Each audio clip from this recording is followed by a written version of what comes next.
Hello, welcome to Record Sports Hotline Live. My name is Daniel Cobb. I'm delighted as ever to be joined by the one and only Craig Swan. Swanee, how's it going? How are you, Daniel? You okay? Well, very good, thanks. We'll try and get through this late night edition of the Hotline Live as best we can. Celtic last night were accused of embarrassing Scottish football. Rangers very kindly tonight stepped up and said, "Hold my beer." I don't even know where to start, Swanee. This is a brutal week for Scottish football. Sounds like a repeat from last night's episode when you said I don't know where to start. And I think the first thing I said last night was it shouldn't come as a shock. And I think to the majority of Rangers fans, the defeat didn't come as a shock, but the manner, as bad as they thought things were going into the game, the manner of that performance tonight was incredibly bad. Yeah. That is as low as it can get, I'd say. I mean, I say it kind of flippantly. I don't know where to start.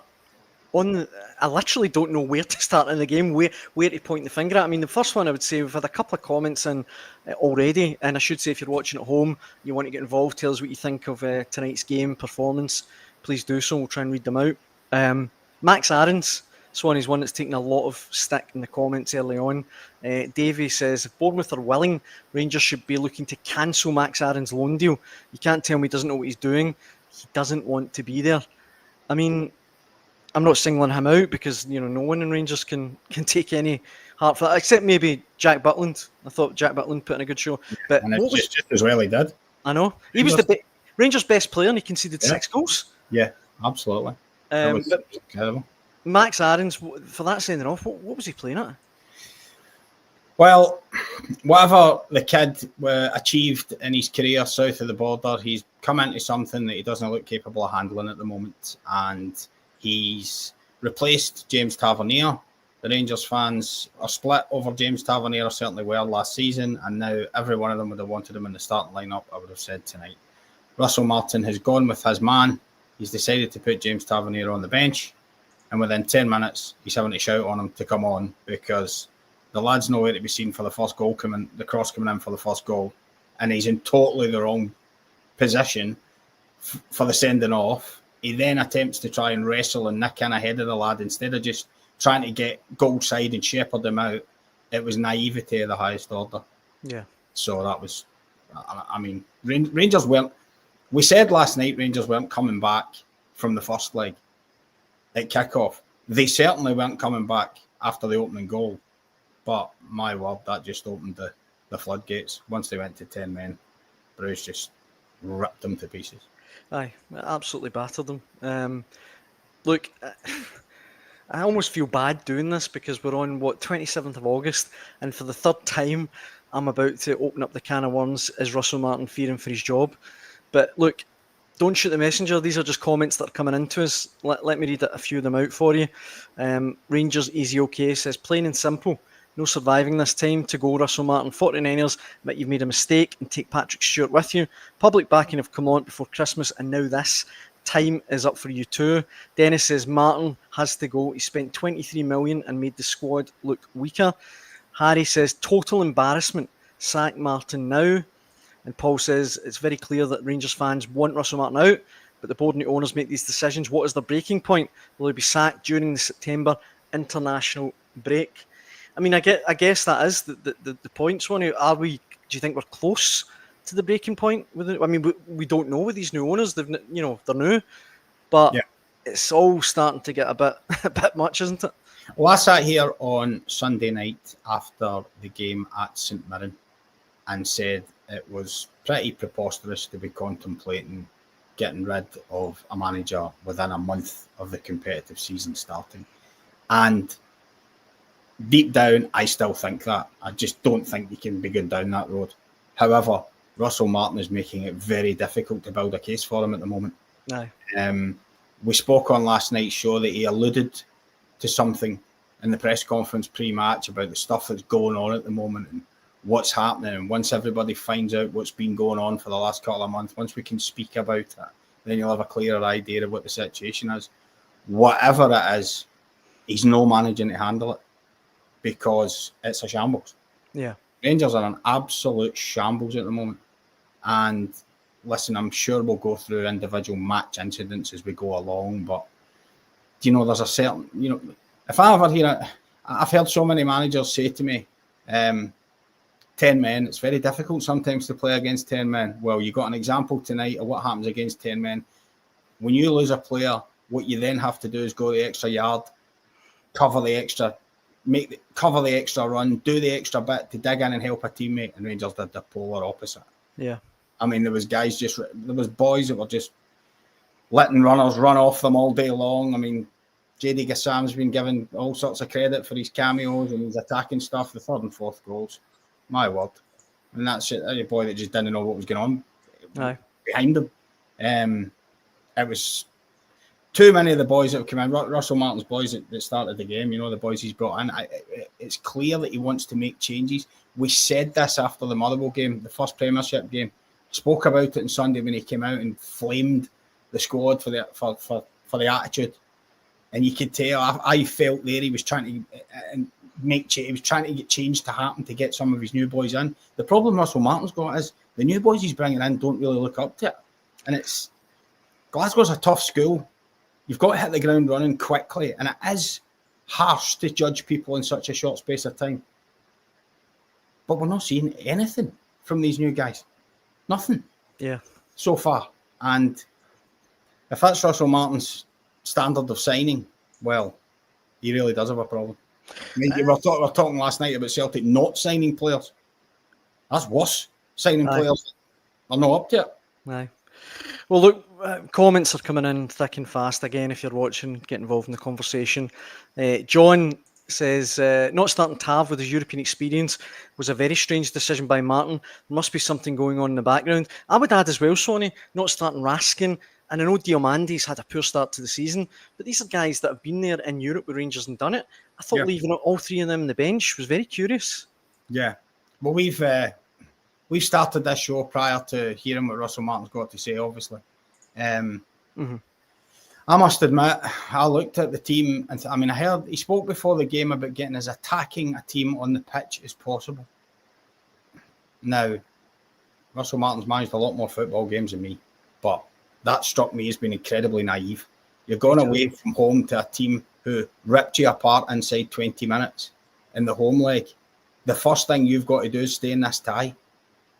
Now, everything was ripped up once the red card came anyway, but even before the red card, you could see that was an idea that wasn't working. I half looked at it and thought, is he already looking ahead to the Celtic game on Sunday? By leaving Raskin and Diamandi and Tavernier out? Maybe not, because he's left them out previously, but yeah, it didn't make sense. It didn't make sense to me that, some of your, combative, competitive people in the middle of the park like Diamandi and Raskin, that's the type of guy you want. They're the type of guys you want in the team. Exactly. Aye. When you're facing a team that you know are technically superior to you and you're going to have to run a bit harder and run a bit longer and close people down and shut off spaces, and that's the guys that you leave out. I don't know. I think I must have said I don't know on this hotline live about 4 times during the second one. I feel back saying the same thing again because some of the stuff's inexplicable. I don't know. Maybe we're all going to find out once this transfer window closes and guys have left and all sorts of stuff, but it's all very odd at the moment. Very odd, and the Rangers fans are not having it. Laurie in the comments says, we've lost our DNA. The Yanks won't care enough.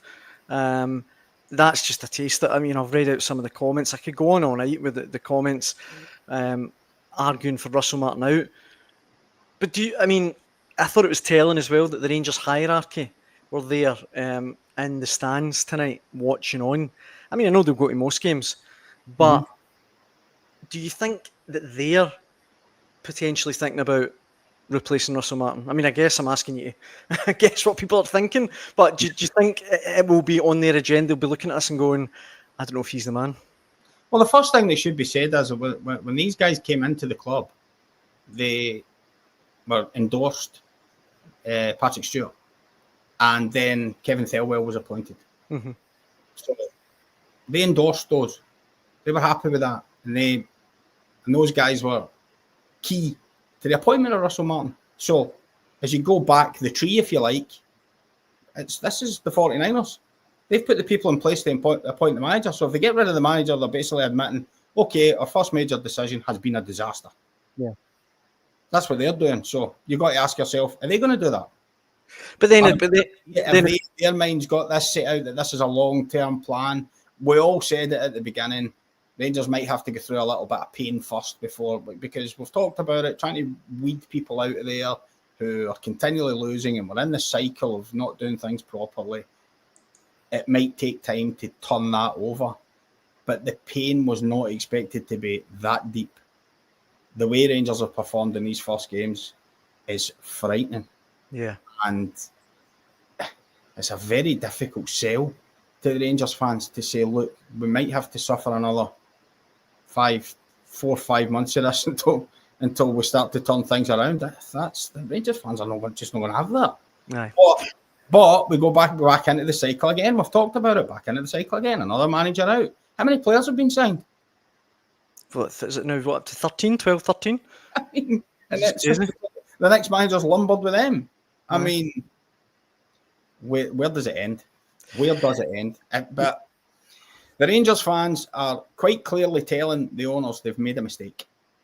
They've voiced it tonight during the game, and they've been voicing it constantly for the past few weeks. Marzuno in the comments raises the point that Russell Martin made a big mistake slaughtering the players after the first match, that draw against Motherwell. Do you think that could be one of the kind of... I mean... Certainly the ones that went out, Daniel, yeah. Aye.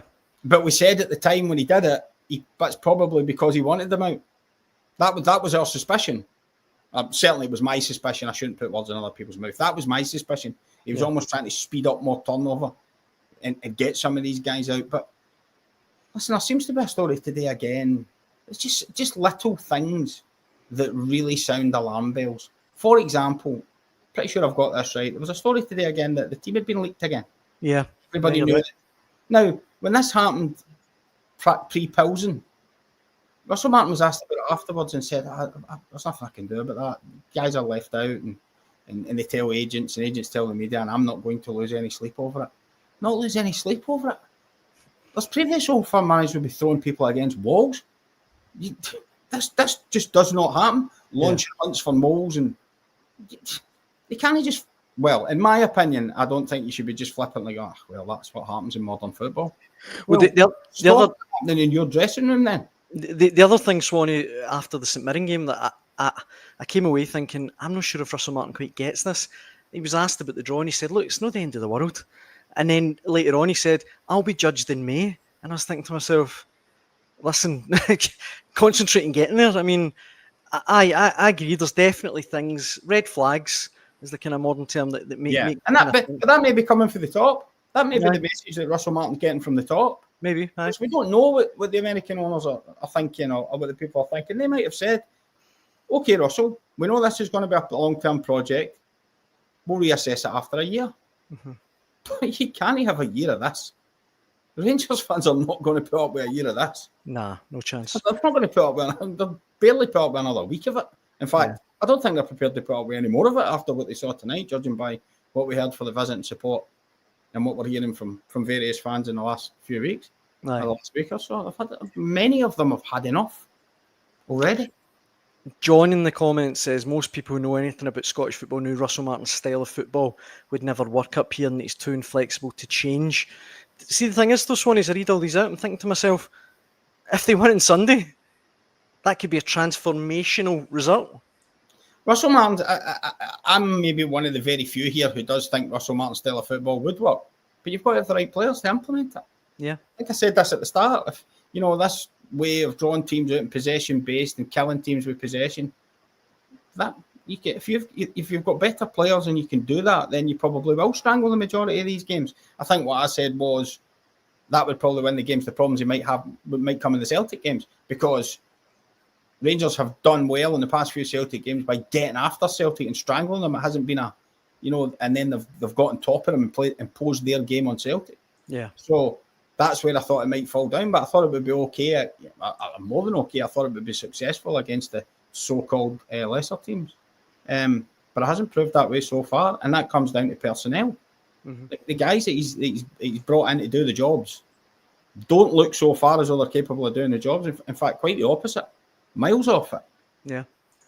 I mean, There's actually, I'm trying to find the comment here. There's a comment here from Lindsay who says, get him out before Sunday. And she's one of a number of people in the comments saying he should be gone before Sunday. I mean, obviously, I would, assume that's not going to happen.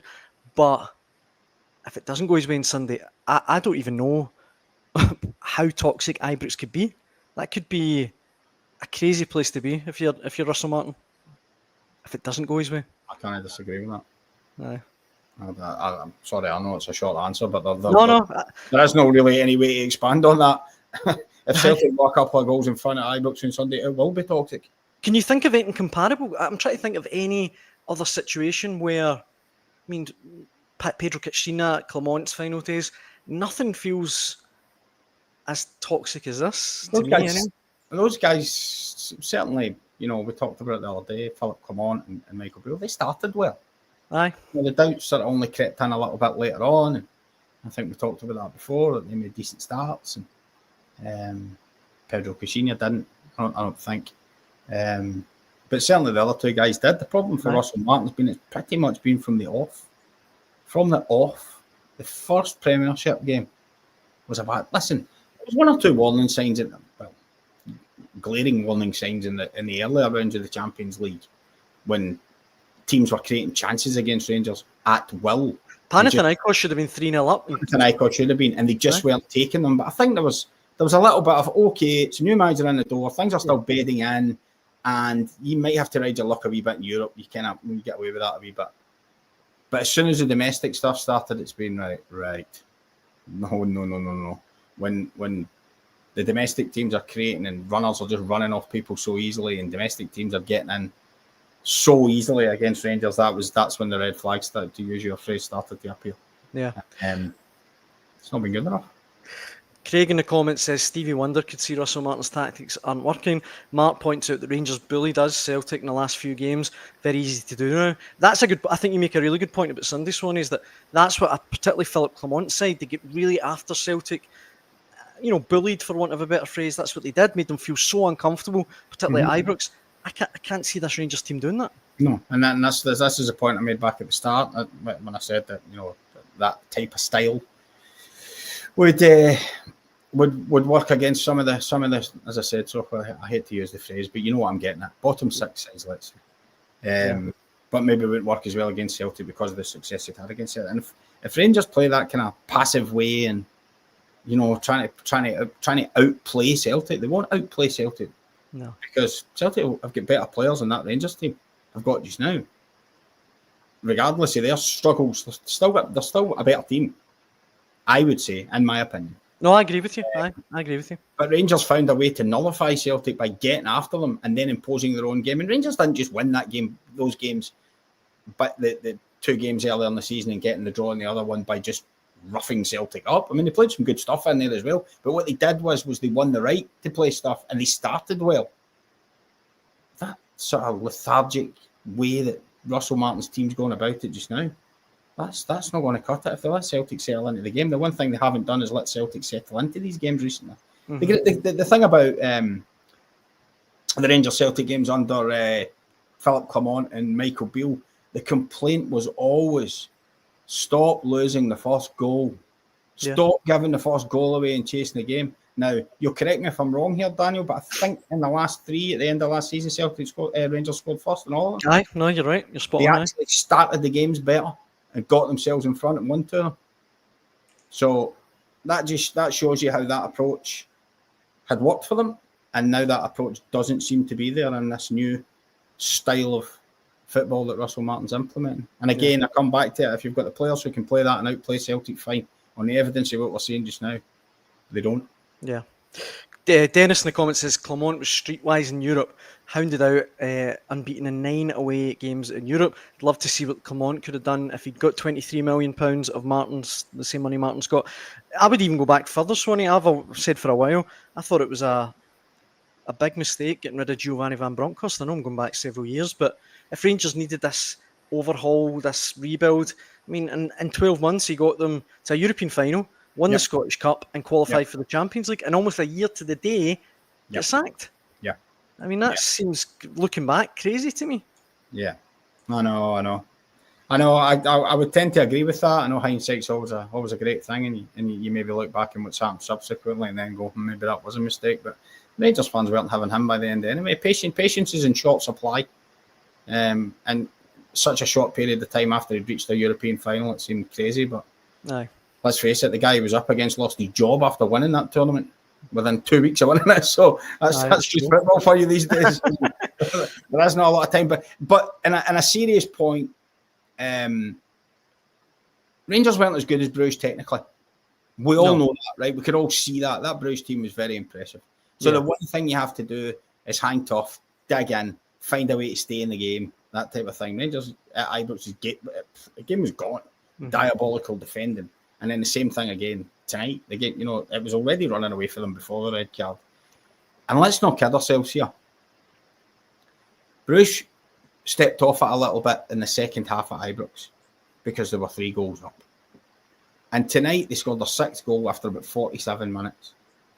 And basically, there was one in front of the goals when I think the captain's basically dragging it back when he could be putting it in the net. They took off key players and treated it like a training session. Bruges scored 9 over 2 legs. They could have scored 15. Completely agree. Easily.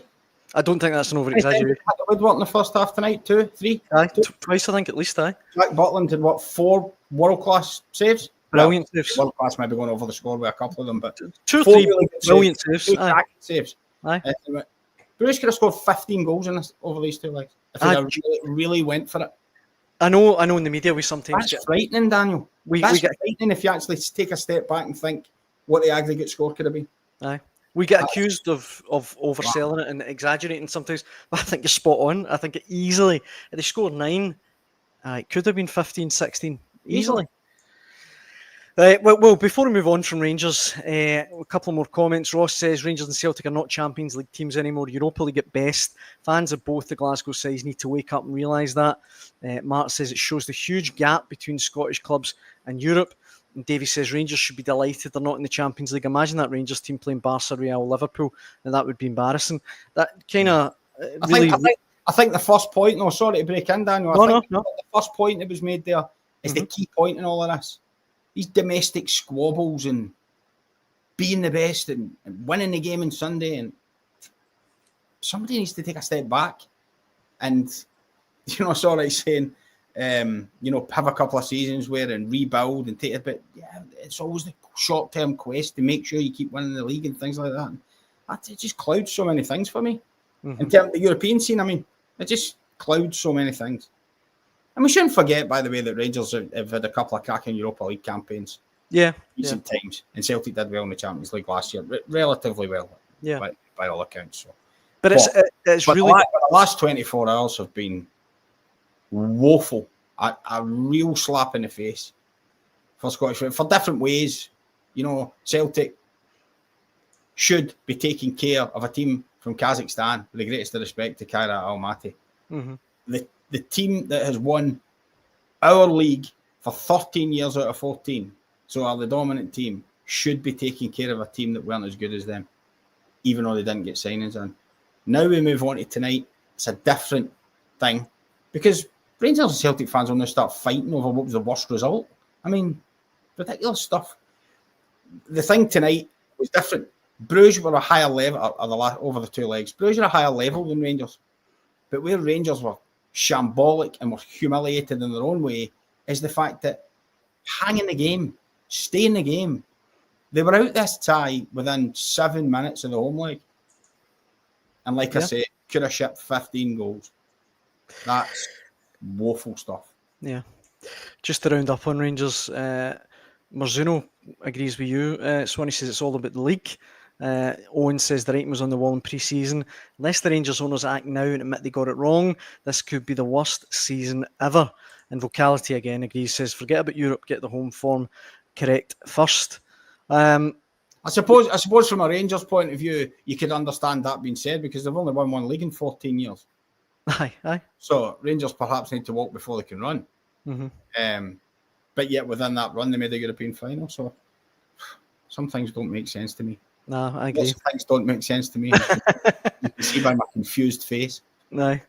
Well, look, we have to touch in Celtic and touch in on one of our colleagues, Record Sports Michael Gannon, who was coming back from Kazakhstan after last night's game and got in touch with a little bit of a video clip of his own summation of the trip. And let's hear what he had to say. Hi folks, it's the morning after the night before in terms of Celtic's Champions League exit out in Kazakhstan. Well, I say morning, it still feels like night given the fact that we left Kazakhstan about 5 o'clock in the morning out there. And we're currently at Istanbul airport, as you can probably see, on route back to Scotland. But listen, the inquest is well and truly underwent in terms of the Celtic's exit. Listen, the fingers are getting pointed to, obviously at the Parkhead kind of boards. We know there's been a failure to land key replacements to players that have left, and instead of left short. You look at that squad last night, and it wasn't good enough to compete in the Champions League, but also it should have been good enough to compete against Kairat Almaty, a team who, let's be honest, were pretty limited. Listen, they're rugged, they're well organised, but they weren't any great shakes. I mean, they barely mustered a shot and goal over the two legs either. Likewise with Celtic, who didn't really get in going until like the next time period out there. So yeah, I think the question marks obviously over the summer transfer window. It's been a shambles. There's players arriving in the next couple of days. Too little, too late for many fans. I do think that the players need to also look at themselves. There's too many guys who are maybe looking towards the exit door. Maybe too many guys who are out of form, not doing the goods. You look at Tyson Maida last night, missing a glorious opportunity. Adam Maida struggling with injury and form. Other players that are just not cutting it right now need to step up. And also, listen, the manager, listen, I think a lot of people will have sympathy for Brendan Rodgers, given the fact that he's not been back properly. He only spent £3.5 million when there's millions in the bank, made £20 million this summer already, plus the 60 was already there. So they've taken a gamble and not backing him. But listen, you could argue, listen, they should have enough to beat Kairat. Tactically, they were a bit one-dimensional, passing the ball side to side, no incision. I get that. It's down to the players that they have at their disposal, but they still should have had more answers for that kind of game. Listen, they faced that every week in Scotland, so they should know what that should have entailed. But listen, it was a disastrous result, catastrophic consequences. First and foremost means that the Europa League draw, which was on Friday, which listen might be fun, by the way, it might be more Sunday's level. But in the meantime, I think that's for down the road, because in the meantime there's a lot of angry fans and concern over where the club is going. So at the moment it's all questions, and it's up to Celtic to find the answers. But listen, hopefully they'll find them in the next 5 or 6 hours when I hop on this plane back to Scotland. But either way, we'll keep you posted at the Daily Record. Catch you later. Michael Gannon, this one, he told me that on the way his flight took 17 hours, so he's probably sleeping right about now, but it was nice of him to get in touch and let us know that he's okay. Yeah, absolutely. Good old Mick. Yeah. Done a long journey. Loving it there in Istanbul airport. We talked obviously a lot about Celtic last night. Mike in the comments says Celtic signing players after we're at the Champions League, talking about locking the stable door when the horse is already bolted. Thomas says, come on, Aberdeen and Hibs. That was the last thing I wanted to get your take on, Sonny, is that another 2 huge games for Scottish football tomorrow night. I mean, why? Seeing a European sense, I always think to myself, Scotland are obsessed with football. We are obsessed with it. It's, all we care about in many ways. So why aren't we better? Why aren't we better in European games? Go ask the clubs. I wasn't expecting you to bring out blueprint there, but I mean, it's not good enough. It hasn't been good enough for years. I can't remember the last time one of the clubs out with Celtic Rangers got through. And by the way, Celtic's record in the playoffs recently has been atrocious. Lost 5 in a row, 5 qualifying campaigns in a row.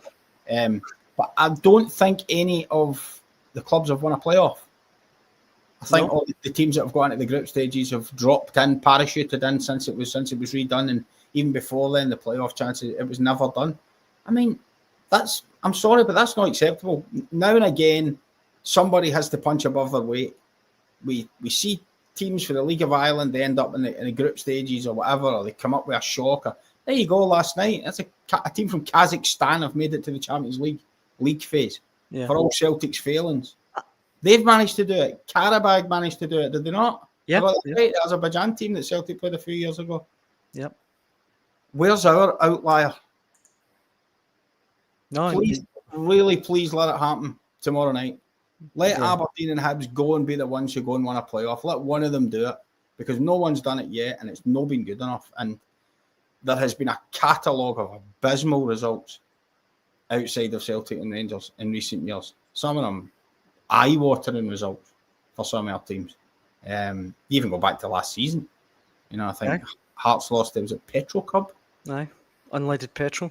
I mean, we need to do better, and something's not right somewhere. And we're always told about standards and quality and the investment that comes from supporters in this country and people who have fork out their hard-earned money week in, week out, and turn up. And the European front has not been good enough. Nowhere near. Derek points out in the comments, Kairat would be a mid-table in Scotland, not a defence, but they were well organised, much like Livingston. It was still bad, but they have a good squad. I don't want to be unfair to Kairat, because a massive achievement for them, but seeing the 8 games they'll have in the Champions League, I don't think it's an exaggeration to say I don't think they'll score a goal.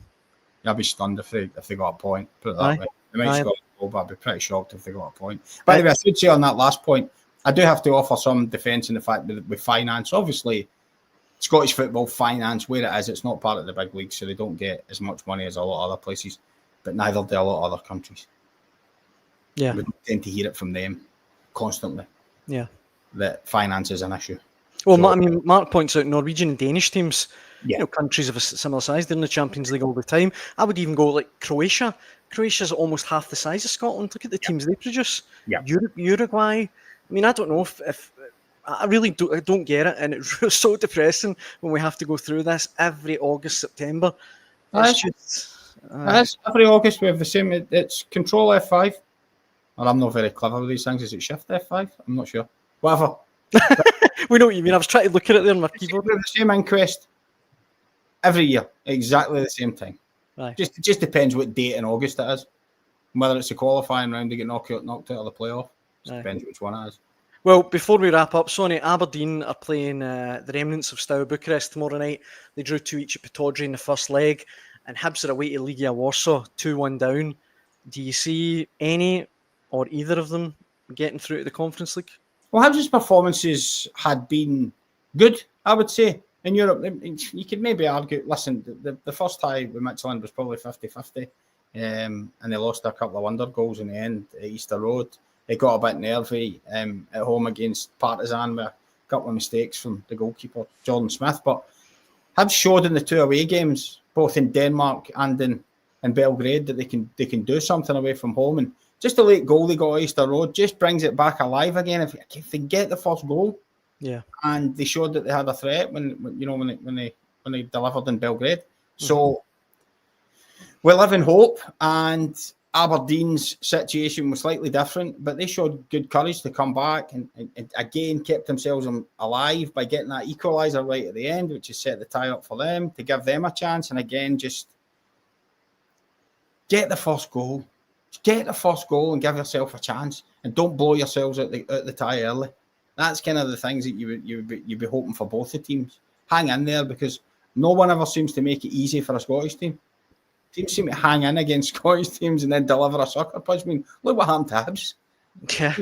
They were basically through against Partizan Belgrade, and the team goes up the pitch and scores in the 268th minute of normal time to take it to extra time, But our clubs seem to have this bad habit of getting themselves out of games. So, fingers crossed, we really need a shot in the arm after what's happened in the last couple of nights. So, good luck, Hibs and Aberdeen. I really hope we can both pull it off. Aye, me too. Fingers crossed. For now, I think that brings us to the end of Wednesday night's Hotline Live with Record Sport. Thank you. We really appreciate all the comments coming in. Some of them have been brilliant, and sorry if we couldn't get to yours. We'll be back to do this all again at 6 p.m. tomorrow. I'm sure we'll have more reaction from the Rangers fallout, and we'll talk obviously a little bit more about Hibs and Aberdeen. But for now, Swanee, it's always a pleasure. Thank you, Daniel. Thanks. In fact, just before we wrap up, our friend Gianni said, will Keith be returning for Sunday? Now, Keith is back his holidays, but listen, is he going to get the jersey back? Who knows? Who knows? Aye, he'll be back on Sunday, but tomorrow it'll be me and Swanee again. So Swanee, as I say, absolute pleasure. Thanks for joining me. Thanks, Daniel. It won't be me, by the way. I'm off tomorrow. There you go. I'll work on a replacement. But thanks very much for watching at home. Cheers. All the best.